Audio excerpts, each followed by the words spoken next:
সালাম আলাইকুম। আমি Sylhet airport little London housing. এই দেখুক আপনারা লিটল লন্ডন হাউজিং এর সেই ট্রেডমার্ক যে গম্বুজটা সবচেয়ে একটা পপুলার এবং এটা বিখ্যাত একটা হাউজিং প্রকল্প এয়ারপোর্টের লিটল লন্ডন হাউজিং।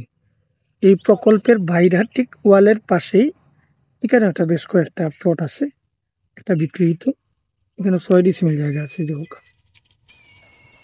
এই যে সামনে ফিলার একটা দেখরা, এই ফিলারটা কি, এই ফিলার এটা এইদিকে সীমানা, আর এই টোটাল এখানে 6 ডিসিমিল জায়গা আছে।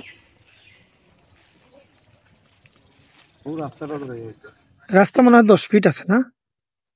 এই যে দেখেন, সুন্দর একটা ফ্লোর, স্কোয়ার ফ্লোর। রাস্তাটা একটু দেখাই আপনাদের। ফিলার দিয়ে রেডি করা আছে। এই যে এদিকে রাস্তা যাব, একবারে রোডে গিয়ে লাগছে এই রাস্তাটা। 10 ফিট রোড আছে। আর এই হইল প্লট। এখানে 6 ডিসিমিলের একটা রেডি একটা প্লট, সুন্দর একটা plot. Sylhet airport little London housing এর পাশে। এই যে আশেপাশের পরিবেশ সবই বাইরা মানুষ আইয়া এগুলা বাসা বাড়ি বানাইছে। আপনারা সুন্দর একটা এরিয়া আছে, বসবাসও লাগি এয়ারপোর্টে, এটা খুবই ভালো আসলে।